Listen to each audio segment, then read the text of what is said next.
ಅಂಗಡೀಲಿ ಸಿಗೋ ಥರನೇ ಮನೆಯಲ್ಲೂ ಕೂಡ ನಾವು ಕ್ರಿಸ್ಪಿಯಾಗಿರುವಂತಹ ಬಾಯಲ್ಲಿಟ್ಟರೆ ಕರಗೋಗುವಷ್ಟು ಚಕ್ಲಿನ ನಾವು ಹೇಗೆ ಮಾಡೋದು ಅಂತ ನೋಡೋಣ ಬನ್ನಿ. ಮೊದಲಿಗೆ ನಾನು ಅಗಲವಾಗಿರುವಂತಹ ಒಂದು ಪಾತ್ರೆನ ತೊಗೊಂಡಿದ್ದೀನಿ, ಬೌಲ್ನ ತೊಗೊಂಡಿದ್ದೀನಿ.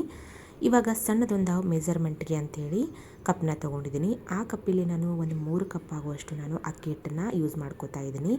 ನೀವು ಯಾವ ಅಕ್ಕಿ ಹಿಟ್ಟಾದರೂ ಯೂಸ್ ಮಾಡ್ಕೋಬೋದು.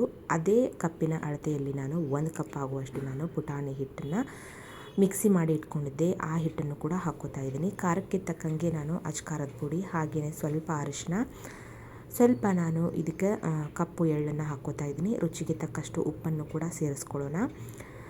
ನೀವು ಬಿಳಿ ಎಳ್ಳಾದರೂ ಸೇರಿಸ್ಕೋಬೋದು ಅಥವಾ ಕಪ್ಪೆಳ್ಳಾದರೂ ಸೇರಿಸ್ಕೋಬೋದು, ಯಾವುದು ಕೂಡ ಆದ್ರೂ ಹಾಕ್ಕೋಬೋದು. ಇದಕ್ಕೆ ನಾವು ಒಂದು 3 ಟೇಬಲ್ ಸ್ಪೂನ್ ಆಗುವಷ್ಟು ತುಪ್ಪನ ಹಾಕ್ಕೋತಾ ಇದ್ದೀನಿ. ರೂಮ್ ಟೆಂಪ್ರೇಚರಲ್ಲಿರುವಂಥ ತುಪ್ಪನ ಹಾಕ್ಕೊಳ್ಳಿ. ಇದನ್ನು ನಾವು ಕಾಸೋದಕ್ಕೇನು ಹೋಗೋದು ಬೇಡ, ಹಾಗೆಯೇ ನಾವು ತುಪ್ಪನ ಸೇರಿಸ್ಕೊಳ್ಳೋಣ. 3 ಟೇಬಲ್ ಸ್ಪೂನ್ ಆಗುವಷ್ಟು ತುಪ್ಪನ ಸೇರಿಸ್ಕೊಂಡು ಇದನ್ನು ಚೆನ್ನಾಗಿ ಮಿಕ್ಸ್ ಮಾಡಿಕೊಂಡು, ಉಂಡೆ ಕಟ್ಟಿದ್ರೆ ಉಂಡೆ ಆಗಬೇಕು, ಅಲ್ಲಿವರೆಗೂ ನಾವು ಚೆನ್ನಾಗಿ ಮಿಕ್ಸ್ ಮಾಡ್ಕೊಳ್ಳೋಣ. ಈ ಉಪ್ಪು ಖಾರ ಎಲ್ಲದೂ ಒಂದಕ್ಕೊಂದು ಹೊಂದ್ಕೋಬೇಕು. ಹಾಗೆಯೇ ತುಪ್ಪ ಹಾಕಿರ್ತೀವಲ್ಲ, ಅದು ಕೂಡ ಚೆನ್ನಾಗಿ ಹಿಟ್ಟಿನೊಂದಿಗೆ ಬೆರೆತ್ಕೋಬೇಕು. ಅಲ್ಲಿವರೆಗೂ ನಾವು ಇದನ್ನು ಚೆನ್ನಾಗಿ ಮಿಕ್ಸ್ ಮಾಡ್ಕೊಳ್ಳೋಣ. ಈ ರೀತಿ ಮಿಕ್ಸ್ ಮಾಡ್ಕೊಂಡಿದ್ದಾದ ನಂತರ ನಾನು ಇದಕ್ಕೆ ನೀರನ್ನು ಯೂಸ್ ಮಾಡಿಕೊಂಡು ಹಿಟ್ಟನ್ನು ಕಲಿಸ್ಕೋತಾ ಇದ್ದೀನಿ. ನೀವು ಬಿಸಿ ನೀರನ್ನೇನೋ ಯೂಸ್ ಮಾಡ್ಕೊಳ್ಳೋದು ಬೇಡ, ತಣ್ಣೀರನ್ನೇ ಯೂಸ್ ಮಾಡಿಕೊಂಡು ಹಿಟ್ಟನ್ನು ಚೆನ್ನಾಗಿ ನೀವು ನಾದ್ಕೋಬೇಕಾಗುತ್ತೆ. ಹಿಟ್ಟನ್ನು ನೋಡ್ತಾ ಇದ್ರಲ್ಲ, ಇವಾಗ ನೀರನ್ನು ತೊಗೊಂಡು ನಾನು ಸ್ವಲ್ಪನೇ ಹಾಕ್ಕೊಂಡು ನಾನು ಇವಾಗ ಹಿಟ್ಟನ್ನು ನಾದ್ಕೋತೀನಿ. ಚೆನ್ನಾಗಿ ನಾದ್ಕೋಬೇಕು. ಹಿಟ್ಟನ್ನು ನಾದ್ಕೊಳ್ಳುವಾಗ ಅಂದ್ರೇ ಚೆನ್ನಾಗಿರುವಂತಹ ಚಕ್ಲಿ ರೆಡಿ ಆಗುತ್ತೆ. ನಮ್ಗೆ ಯಾವ ಶೇಪಲ್ಲಿ ಬೇಕು ನೋಡಿರಿ ಆ ಶೇಪ್ನಲ್ಲಿ ನಾವು ಚಕ್ಲಿನ ಮಾಡ್ಕೋಬೋದು. ಈ ರೀತಿಯಾಗಿ ನಾನು ಹಿಟ್ಟನ್ನು ನಾದ್ಕೋತಾ ಇದ್ದೀನಿ. ಸ್ವಲ್ಪನೇ ನೀರನ್ನು ಹಾಕ್ಕೊಂಡು ನಾನು ಹೇಗೆ ಹೇಳಿರುವಂತಹ ಮೆಜರ್ಮೆಂಟ್ನ ಫಾಲೋ ಮಾಡಿದ್ರಿ ಅಂತಂದ್ರೆ ತುಂಬಾ ಕ್ರಿಸ್ಪಿಯಾಗಿರುವಂತಹ ಚಕ್ಲಿ ರೆಡಿ ಆಗ್ತಾವೆ ನೋಡಿರಿ. ಕರೆಕ್ಟಾಗಿ ಈ ಮೆಜರ್ಮೆಂಟನ್ನು ಫಾಲೋ ಮಾಡಿದ್ರಿ ಅಂತಂದ್ರೆ ಚಕ್ಲಿ ಕ್ರಿಸ್ಪಿ ಆಗ್ತಾವೆ. ಇವಾಗ ನಾನು ಸ್ವಲ್ಪ ಹಿಟ್ಟನ್ನು ತಗೋತಾ ಇದ್ದೀನಿ. ನಾನು ಚಕ್ಲಿ ಮಾಡುವಂತಹ ಒಂದು ಮೋಲ್ಡ್ಗೆ ಹಾಕ್ಕೋತಾ ಇದ್ದೀನಿ. ಚಕ್ಲಿ ಮಾಡುವಂಥ ಒತ್ತಡಕ್ಕೆ ಹಾಕ್ಕೊಂಡು ಸ್ವಲ್ಪ ಎಣ್ಣೆನ ಹಚ್ಕೋತಾ ಇದ್ದೀನಿ. ಕೈಗೆ ಎಣ್ಣೆನ ಹಚ್ಕೊಂಡು ಸ್ವಲ್ಪ ಹಿಟ್ಟನ್ನು ತೊಗೊಂಡು ಅದಕ್ಕೆ ಇಟ್ಕೊಂಡು ಮತ್ತೆ ಸ್ವಲ್ಪ ಹಿಟ್ಟನ್ನು ತೊಗೊಂಡು ಈ ಥರ ಕೈಲಿ ನಾನು ಚೆನ್ನಾಗಿ ಮಿದ್ಕೊಂಡು ಇಟ್ಕೋತಾ ಇದ್ದೀನಿ. ಈ ರೀತಿ ಮಾಡ್ಕೊಳ್ಳೋದ್ರಿಂದ ಚೆನ್ನಾಗಿ ಬರುತ್ತೆ ಚಕ್ಲಿ ಅನ್ನೋದು. ಇವಾಗ ನೋಡ್ತಾ ಇದ್ರಲ್ಲ, ಇದಕ್ಕೆ ಇಟ್ಕೊಂಡು ಅದಾದ ನಂತರ ನಾನು ತಟ್ಟೆಗೆ ಸ್ವಲ್ಪ ಎಣ್ಣೆನ ಹಚ್ಕೊಂಡು, ಎಣ್ಣೆ ಅಥವಾ ಏನಾದರೂ ಹಚ್ಕೊಂಡು ಈ ರೀತಿಯಾಗಿ ನೀವು ಚಕ್ಲಿನ ಹಾಕ್ಕೋಬೇಕಾಗತ್ತೆ. ನೋಡ್ತಾ ಇದ್ರಲ್ಲ ಯಾವ ರೀತಿ ಮಾಡ್ತಾ ಇದ್ದೀನಿ ನಾನು ಅಂಥೇಳಿ. ಈ ರೀತಿ ಮೊದಲಿಗೆ ಮಾಡಿ ಇಟ್ಕೊಂಡ್ವಿ ಅಂತಂದರೆ ಕರಿಯೋದಕ್ಕೂ ಕೂಡ ತುಂಬಾ ಈಸಿ ಆಗುತ್ತೆ. ಬಟ್ ಈ ಥರ ಬೇಡ ಅನ್ನೋರು ನೀವು ಹಾಗೇ ಡೈರೆಕ್ಟಾಗಿ ನೀವು ಎಣ್ಣೆಯಲ್ಲಿ ಈ ರೀತಿಯಾಗಿ ಮಾಡ್ಕೋಬೋದು. ತುಂಬಾ ಚೆನ್ನಾಗಿರ್ತೈತಿ ಅದು.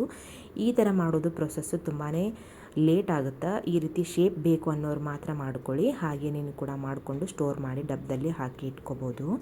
ಇವಾಗ ನಾನು ಈ ರೀತಿ ಮಾಡ್ಕೊಂಡಿದ್ದಾದ ನಂತರ ಎಣ್ಣೆ ಕೂಡ ಕಾಯೋದಕ್ಕೆ ಇಟ್ಕೊಂಡಿದ್ದೀನಿ.